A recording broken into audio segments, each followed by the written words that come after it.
ನಮಸ್ಕಾರ ಸ್ನೇಹಿತರೆ, ಇಂದು ನಾವು ಎಲ್ಲರೂ ಕೇಳುತ್ತಿರುವ ಹಾಗೂ ಇನ್ನೂ ಕುತೂಹಲವನ್ನು ಹುಟ್ಟಿಸುವಂತಹ ಪ್ರಶ್ನೆ, ಗ್ರಹಣದ ಸಮಯದಲ್ಲಿ ಗರ್ಭಿಣಿಯರಿಗೆ ಏಕೆ ವಿಶೇಷ ಎಚ್ಚರಿಕೆಯನ್ನು ಹೇಳಲಾಗುತ್ತೆ ಅಂತ ನಿಮ್ಗೀಗಾಗಲೇ ತಿಳಿದಿರುತ್ತೆ. ರಾಹು ಕೇತು ಪೌರಾಣಿಕ ಕಥೆಗಳು, ಜ್ಯೋತಿಷ್ಯದ ನಂಬಿಕೆಗಳು, ವಿಜ್ಞಾನದ ದೃಷ್ಟಿಕೋನ ಇವೆಲ್ಲವುಗಳನ್ನು ನೋಡಿದಾಗ ಏನು ನಿಜ ಏನು ನಂಬಿಕೆ ಎಂಬುದನ್ನು ತಿಳಿದುಕೊಳ್ಳಬೇಕಾಗುತ್ತದೆ. ಹಾಗಾದರೆ ತಡ ಮಾಡೋದು ಬೇಡ. ಈ ಒಂದೇ ವಿಡಿಯೋದಲ್ಲಿ ಈ ಒಂದು ಮಾಹಿತಿಯನ್ನು ಸಂಪೂರ್ಣವಾಗಿ ನಾನು ನೀಡ್ತೇನೆ. ನನ್ನ ಚಾನಲ್ ಇಷ್ಟ ಆದಲ್ಲಿ ಶೇರ್ ಮಾಡಿ, ಲೈಕ್ ಮಾಡಿ ಹಾಗೂ ಸಬ್ಸ್ಕ್ರೈಬನ್ನು ಮಾಡಿ. ಗ್ರಹಣವೆಂದರೆ ಪೌರಾಣಿಕ ದೃಷ್ಟಿಕೋನದ ಮೇಲೆ ನೋಡಿದಾಗ ರಾಹು ಕೇತು ಸೂರ್ಯ ಚಂದ್ರರನ್ನು ನುಂಗುವಂತಹ ಕಾಲ, ಅಂದರೆ ಅವರ ನಡುವೆ ಬರುವಂತಹ ಕಾಲ. ಹಳೆಯ ಗ್ರಂಥಗಳಲ್ಲಿ ಗ್ರಹಣವು ಅಶುಭ ಕಾಲ ಅಂತ ಕೂಡ ಹೇಳಲಾಗುತ್ತೆ. ಈ ಸಮಯದಲ್ಲಿ ಗರ್ಭಿಣಿಯರು ಹೊರಗೆ ಹೋಗದೆ ಅಥವಾ ಸೂರ್ಯಚಂದ್ರ ಕಿರಣಗಳು ತಗುಲದೆ ಮಗುವಿನ ದೇಹಕ್ಕೆ ದೋಷವಾಗಬಹುದು, ಕಣ್ಣು ಚರ್ಮ ಸಮಸ್ಯೆಗಳು ಹಾಗೂ ಅಂಗವೈಕಲ್ಯ ಉಂಟಾಗಬಹುದು ಎಂಬ ನಂಬಿಕೆ ಕೂಡ ಇತ್ತು. ಇನ್ನು ಮಾತೆಯ ದೇಹ ಮನಸ್ಸು ಅಶಾಂತವಾದರೆ ಮಗು ಕೂಡ ಪ್ರಭಾವವಾಗುತ್ತದೆ ಎಂಬುದು ಪೌರಾಣಿಕ ಆಲೋಚನೆಗಳು ಕೂಡ ಇವೆ. ಹೀಗಾಗಿ ಆ ಸಮಯದಲ್ಲಿ ಗರ್ಭಿಣಿಯರಿಗೆ ಹಾಸಿಗೆ ಮೇಲೆ ಮಲಗಿಕೊಳ್ಳುವುದು ಹಾಗೂ ತೀಕ್ಷ್ಣ ವಸ್ತುಗಳನ್ನು ಕತ್ತರಿ ಹಾಗೂ ಸೂಜಿಗಳನ್ನು ಮುಟ್ಟಬಾರದು, ಹೊರಗೆ ಹೋಗಬಾರದು, ಏನೂ ಕತ್ತರಿಸಬಾರದು ಹಾಗೂ ಏನು ತಿನ್ನಬಾರದು ಎಂಬ ನಿಯಮಗಳನ್ನು ರೂಪಿಸಲಾಗಿದೆ. ಇನ್ನು ಮನೋವೈಜ್ಞಾನಿಕ ದೃಷ್ಟಿಕೋನದ ಮೇಲೆ ನೋಡಿದಾಗ ಗರ್ಭಿಣಿಯರಿಗೆ ಕುಟುಂಬವು ವಿಶೇಷ ಕಾಳಜಿ ತೋರಿಸುತ್ತಿತ್ತು. ಗ್ರಹಣ ಸಮಯದಲ್ಲಿ ಅಪಾಯಕಾರ ಎಂದು ಹೇಳುತ್ತಿರುವುದರಿಂದ ಆಕೆಯ ಮನಸ್ಸಿಗೆ ಭಯಪಟ್ಟು ಎಚ್ಚರಿಕೆ ವಹಿಸುತ್ತಾಳೆ ಅಂತ ಕೂಡ ಇದು ತಿಳಿಸುತ್ತೆ.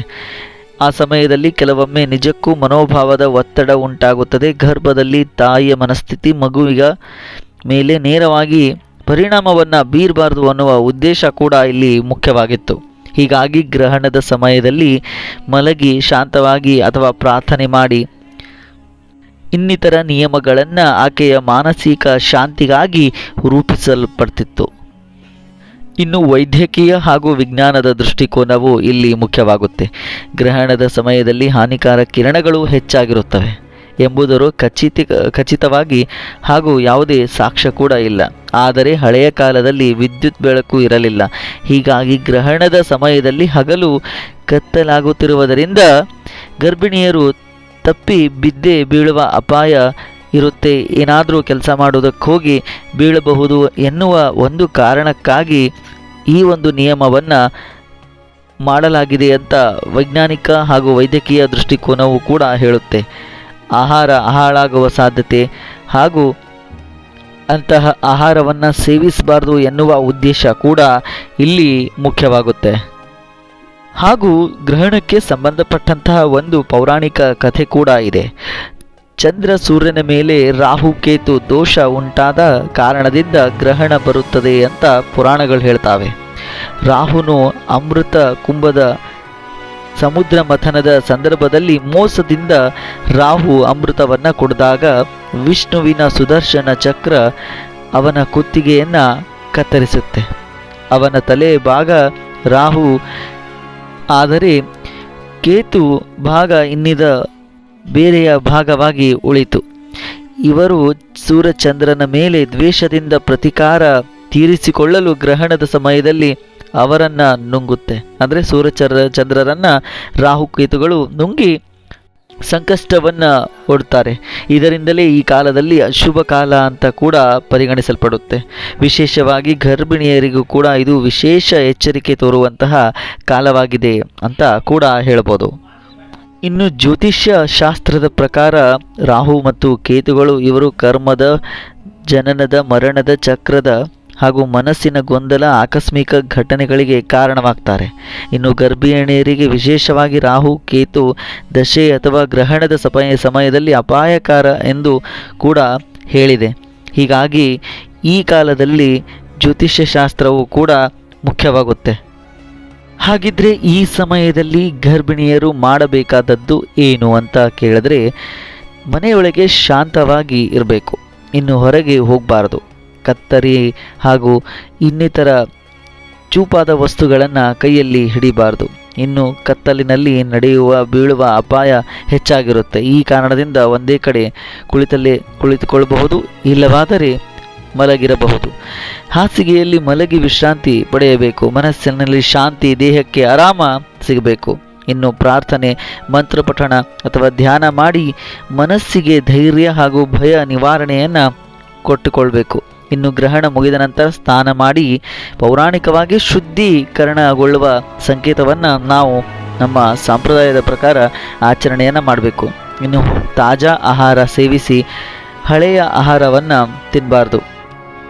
ಮನಸ್ಸಿಗೆ ಧೈರ್ಯವನ್ನು ಕೊಂಡ್ಕೊಳ್ಬೇಕು. ಗ್ರಹಣವೆಂದರೆ ಅಪಾಯ, ಅದು ಭಯ ಪಡುವುದಕ್ಕಿಂತ ಎಚ್ಚರಿಕೆಗಾಗಿ ನಿಯಮ ಅಂತ ಕೂಡ ಹೇಳಲಾಗುತ್ತೆ. ಇನ್ನು ಯಾವ್ಯಾವ ಕೆಲಸವನ್ನು ಗರ್ಭಿಣಿಯರು ಮಾಡಬಾರ್ದು ಅನ್ನೋದಕ್ಕೆ ಅದರ ನಿಯಮಗಳು ಈ ರೀತಿ ಇವೆ. ಹೊರಗಡೆ ಹೋಗಬಾರ್ದು. ಸೂರ್ಯ ಹಾಗೂ ಚಂದ್ರರ ಕಿರಣಗಳು ಮೈ ಮೇಲೆ ಬೀಳದಂತೆ ಮನೆಯಲ್ಲೇ ಇರಬೇಕು. ಪುರಾಣದಲ್ಲಿ ಅಶುಭ, ವೈಜ್ಞಾನಿಕವಾಗಿ ಕಣ್ಣುಗಳಿಗೆ ಹಾನಿ ಆಗುವ ಸಾಧ್ಯತೆಗಳು ಕೂಡ ಇಲ್ಲಿ ಗರ್ಭಿಣಿಯರಿಗೆ ಇದ್ದೇ ಇರುತ್ತೆ. ಅದರ ಪ್ರತಿರೂಪವಾಗಿ ಮಗುವಿಗೂ ಕೂಡ ಹಾನಿ ಆಗಬಹುದು. ಇನ್ನು ಕತ್ತರಿ, ಚಾಕು, ಸೂಜಿ, ಚೂರಿ ಇವ್ಯಾವ ವಸ್ತುಗಳನ್ನು ಮುಟ್ಟಬಾರ್ದು. ಮನೆಯಲ್ಲಿ ಯಾವುದೇ ಕೆಲಸಗಳನ್ನು ಮಾಡೋದಿದ್ರೂ ಕೂಡ ಮಾಡದೆ ಒಂದೇ ಕಡೆ ಸುಮ್ಮನೆ ಮಲಗಿರಬೇಕು. ಮಗು ದೇಹದಲ್ಲಿ ಕತ್ತರಿಸಿದ ಗುರುತು ಕೂಡ ಬರುತ್ತೆ. ಒಂದು ವೇಳೆ ಮುಟ್ಟಿದಾಗ ನಂತರ ಕತ್ತರಿಸಿದ ಗುರುತುಗಳು ಕೂಡ ಬಂದೇ ಬರುತ್ತೆ. ಇನ್ನನ್ನು ಯಾವ್ಯಾವ ವಸ್ತುಗಳನ್ನು ಕತ್ತರಿಸಬಾರದು ಅಥವಾ ಹೊಲೆಯಬಾರದು.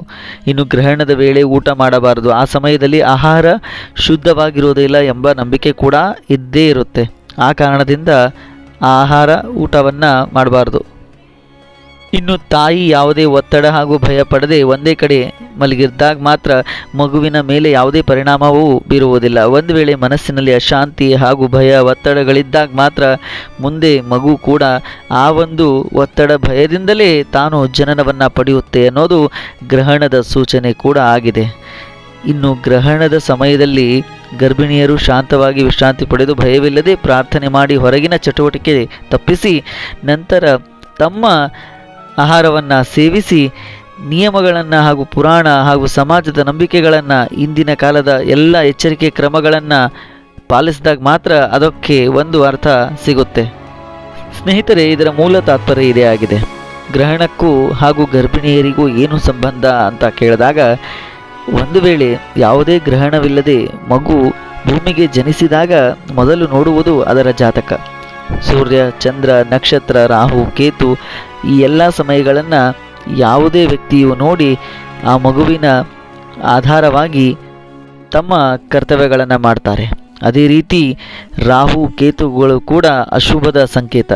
ಈ ಕಾರಣದಿಂದ ಸೂರ್ಯ, ಚಂದ್ರರನ್ನು ಕಷ್ಟದಲ್ಲಿ ಸಿಲುಕಿಕೊಂಡಾಗ ಭೂಮಿ ಸುರಕ್ಷಿತವಾಗಿರುವುದು ಕಠಿಣವಾಗಿರುತ್ತೆ ಹಾಗೂ ಭೂಮಿ ಸುರಕ್ಷಿತವಾಗಿರುವುದಿಲ್ಲ.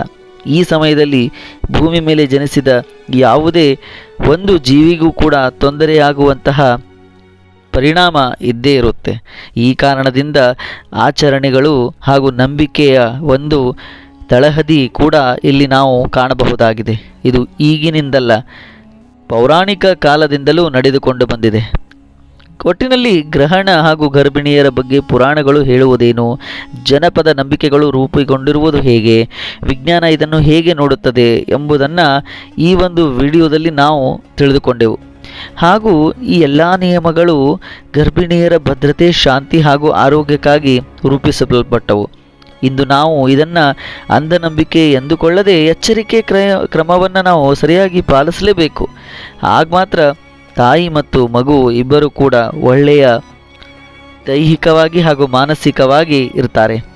ಹೀಗಾಗಿ ಗ್ರಹಣ ಬಂದಾಗ ಭಯ ಬೇಡ, ಶಾಂತಿ ಬೇಕು ಹಾಗೂ ಎಚ್ಚರಿಕೆಯಲ್ಲಿ ಮುಖ್ಯವಾಗುತ್ತೆ ಅಂತ ಹೇಳ್ತಾ ಮುಂದಿನ ವಿಡಿಯೋದಲ್ಲಿ ನಾನು ಮತ್ತೊಂದು ಮಾಹಿತಿಯ ಜೊತೆಗೆ ಮತ್ತೆ ಸಿಗೋಣ.